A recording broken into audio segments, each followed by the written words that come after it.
نحمده ونصلي على رسوله الكريم اما بعد.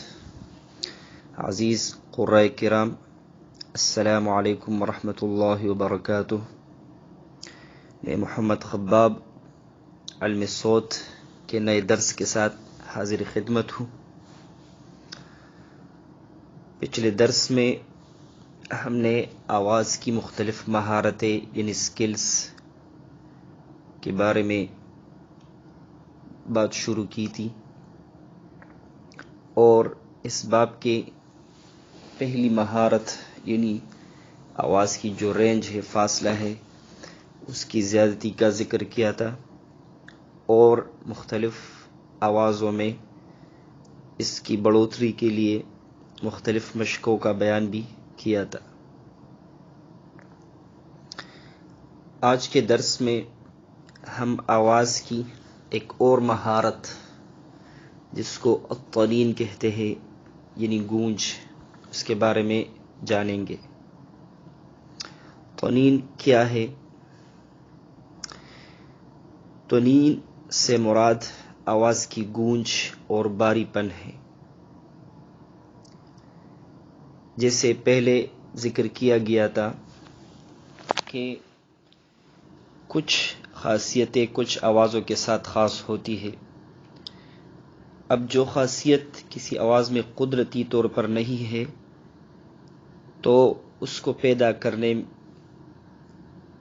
اس کو جاننے، کو پیدا کرنے کے لیے جو طریقہ کار ہے وہ ہم نے ذکر کیا تھا کہ اس باب میں ہم پڑھیں گے، مہارات کے باب میں.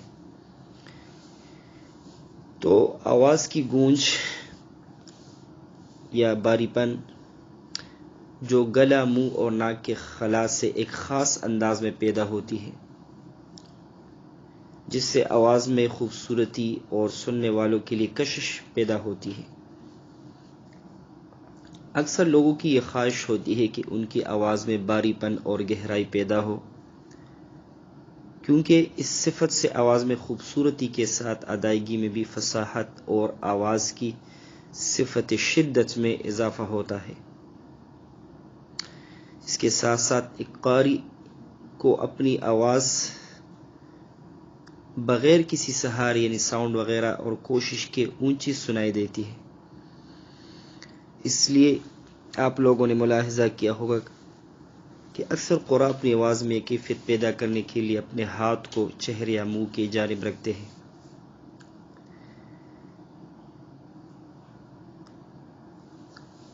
اب اس کی ضرورت کیا ہے؟ یاد رکھیں، ہر انسان کی اپنی آواز ہوتی ہے. اگر کسی کی آواز میں یہ نہیں ہے تو یہ کوئی ضروری بھی نہیں، لیکن بعض قراء کی خواہش ہوتی ہے کہ ان کو اپنی آواز میں باری پن چاہیے ہوتا ہے، اور قدرتی طور پر ان کی آوازوں میں باری پن نہیں پایا جاتا. تو ان کے لیے یہ درس ضروری ہے. یاد رکھیں کہ آواز کے باری پن میں جو بنیادی کردار ہے وہ آواز کی تاریں، ووکل کورڈز، جن کے بارے میں پہلے بھی بیان ہو چکا تھا کہ بنیادی طور پر ان کی طوالت کی وجہ سے آواز باری ہوتی ہے، لیکن اس کے ساتھ ساتھ جو منہ کی دوسرے اعضاء ہے یا منہ کی جو بناوٹ ہے وہ بھی آواز کے باری پن میں اہم کردار ادا کرتی ہے.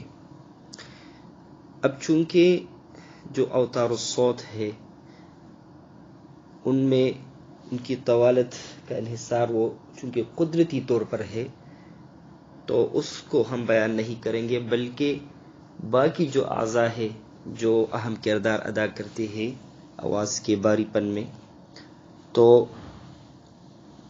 ان کے بارے میں جانیں گے اور کس طرح ان کے ذریعے سے ہم آواز میں کچھ حد تک جو ہے باری پن پیدا کر سکتے ہیں. یاد رکھیں، صفت طنین کے پیدا کرنے میں دو اعضاء زبان اور تالو اہم کردار ادا کرتے ہیں. گونج کی یہ کیفیت ان دونوں کے درمیان خلا سے پیدا ہوتی ہے، جتنی خلا زیادہ ہوگی اتنی ہی یہ صفت زیادہ اور واضح ہوگی. یعنی جن لوگوں کی آواز باریک ہوتی ہے ان کی وجہ تو اتار الصوت ہوتی ہے، لیکن دوسرے درجے پر ان کی منہ کی بناوٹ بھی ہے کہ جس کی وجہ سے ان کی آواز باریک نکلتی ہے. اور اسی طریقے سے کہ جن کی آواز باری ہوتی ہے تو ان کی آواز اوتار الصوت اور اس کے علاوہ ان کی جو منہ کی بناوٹ ہے اس کی وجہ سے باری محسوس ہوتی ہے. تو باری پن کی یہ کیفیت زبان اور تالو کے درمیان جو خلا پیدا ہوتی ہے اس کی وجہ سے پیدا ہوتی ہے. یہ ایک بات قابل ذکر ہے کہ صفت طنین سے پیدا ہونے والی آواز طبعی ہونی چاہیے نہ کہ مصنوعی. جیسے کہ ہم بعض اوقات بچوں کو ڈرانے کے لیے آواز کو باری کر لیتے ہیں. طبعی اور مصنوعی میں فرق یہ ہے کہ مصنوعی آواز دیر پا نہیں ہوتی اور نہ اس میں خوبصورتی ہوتی ہے، جبکہ طبعی طور پر آواز میں پیدا ہونے والی باری پن دیر پا اور سننے والوں کو اچھی محسوس ہوتی ہے. جیسے بعض اوقات ہم آواز کو ویسے ہی باری کر لیتے ہیں، مثلا اعوذ باللہ من الشیطان الرجیم. اب میری آواز کے حساب سے یہ باری پن مصنوعی ہے. میری اپنی آواز میں اگر اس میں بسم اللہ پڑھوں گا تو اس طرح ہوگی اعوذ باللہ من الشیطان الرجیم. لیکن اگر اس کو میں باری پن اس میں پیدا کرنے کی کوشش کروں گا تو اس طرح ہونی چاہیے اعوذ باللہ من الشیطان الرجیم. تو اس طرح کا جو باری پن ہوتا ہے وہ مناسب ہوتا ہے. اور اس کا فائدہ یہ ہوتا ہے کہ قرار میں تو باری پن بڑی آسانی سے پیدا ہو جاتی ہے، لیکن جب آپ جواب میں جاتے ہیں جواب الجواب میں تو پھر وہاں وہ چیز نہیں رہتی. دوسرا یہ ہے کہ باری پن اگر آپ اپنی آواز میں پیدا کر لیتے ہیں تو قرار کے ساتھ جواب میں اور جواب الجواب میں بھی جو ہے وہ چیز باقی رہنی چاہیے. آپ کی آواز، آپ کی جو منہ کی بناوٹ ہے ایک خاص انداز سے، اور یہ اس کے لیے مشق کرنے کی ضرورت ہوتی ہے. پہلی بات تو یہ ہے کہ ان قراء کو سنا جائے کہ جن کی آواز میں یہ چیز قدرتی طور پہ ہے، مثلا منشاوی ہے، کامل یوسف ہے، شیخ محمد عمران ہے، تو ان کو غور سے سنا جائے اور پھر اس کے انداز میں پڑھنے کی کوشش کرے. لیکن آواز میں اور منہ کی بناوٹ میں زیادہ تکلف سے کام نہیں لینا چاہیے تاکہ اس میں قدرتی پن ہو نہ کہ وہ مصنوعی لگے. اور اس کے ساتھ ساتھ صرف قرار میں نہیں پھر جواب میں بھی اس انداز سے تلاوت جو ہے وہ کرنی چاہیے.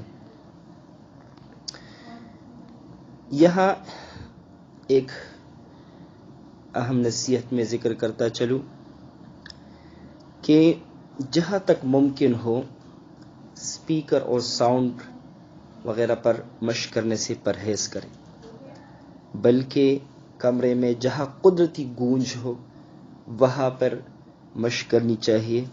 کیونکہ اسپیکر پہ یا جو ہے ساؤنڈ وغیرہ پہ آپ کو آواز اپنی قدرتی طور پہ محسوس نہیں ہوتی، بلکہ اس میں جو باری پن ہوتا ہے وہ مصنوعی ہوتا ہے. تو وہاں آپ کی آواز میں یہ صفت پیدا نہیں ہوتی. اور ویسے بھی ادائیگی کے لیے اور اس طرح آواز میں قوت پیدا کرنے کے لیے کوشش کرنی چاہیے کہ ان آلات کے بغیر مشق کیا جائے، ایک دفعہ آواز بن جائے. اس کے علاوہ محافل وغیرہ کے لیے بے شک جو ہے اس پر مشق کیا جائے تاکہ آسانی رہے. لیکن آواز کی بناوٹ کے لیے اور ابتدا میں کوشش کرنی چاہیے کہ ان چیزوں سے پرہیز کیا جائے. تو یہ تھی صفت طنین، اس کے بارے میں کچھ بات چیت. ایک دفعہ میں پھر ذکر کر دوں کہ یہ صفت بے شک خوبصورت ہے لیکن بہت زیادہ ضروری بھی نہیں. اگر کسی کی آواز بہت ہی زیادہ باریک ہو یا کمزور ہو تو ان کو اس میں کوشش نہیں کرنی چاہیے. اور اگر آپ اس پہ کوشش کرتے ہیں، اس کے لیے مشق کرتے ہیں، تو اس کے لیے میں نے بتایا کہ جس طرح ہم پر حروف پڑھتے ہیں اس کے لیے تھوڑے سے اپنے تالو کو جو ہے اور اوپر کر لیتے ہیں اور تھوڑے سے منہ کو میں گولائی سی کی کیفیت پیدا کرتے ہیں کہ جس کی وجہ سے جو پر حروف ہے ان کی آواز باری آتی ہے، موٹی محسوس ہوتی ہے. تو اسی انداز سے آپ اپنی آواز کو بنا سکتے ہیں. جیسے میں نے بتایا کہ جس طرح میری اپنی آواز ہے اس میں اعوذ باللہ نارمل پڑھوں گا، اعوذ باللہ من الشیطان الرجیم، یہ میری اپنی قدرتی آواز ہے. لیکن اگر اس میں باری پن کی کوشش کروں گا تو کچھ اس طرح سنائی دے گی، اعوذ باللہ من الشیطان الرجیم، بسم اللہ الرحمن الرحیم،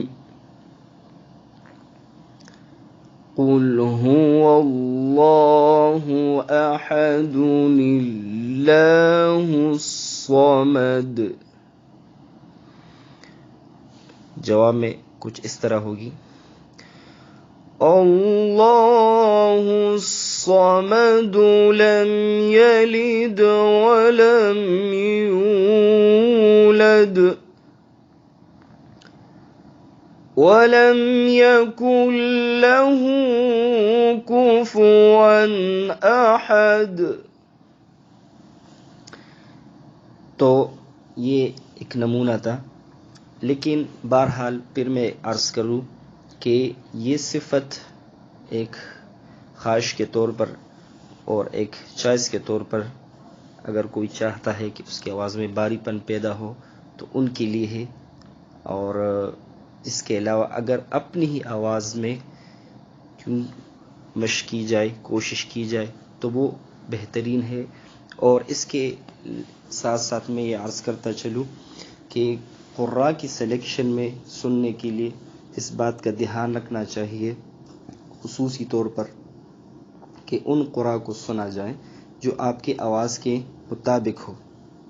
لیکن اگر آپ کو وہ قراء پسند ہے کہ جن کی آواز باری ہو اور آپ کی باریک ہو، یا آپ کی آواز باری ہے ان کی باریک ہے، تو ان کی تقلید میں اس بات کا آپ لوگ خیال رکھیں کہ ان کے انداز کو آپ اپنائیں لیکن ان کی آواز کو نہ اپنائیں بلکہ اپنی ہی آواز میں پڑھنے کی کوشش کریں. تو امید ہے کہ جو بات یہ ہوئی ہے آپ لوگ کو سمجھ آ گئی ہوگی. اس کے علاوہ اگر اس حوالے سے کوئی سوال ہو، کوئی بات ذہن میں ہو، سمجھ نہیں آئی ہو تو آپ پوچھ سکتے ہیں. اگلے درس تک کے لیے السلام علیکم ورحمۃ اللہ وبرکاتہ.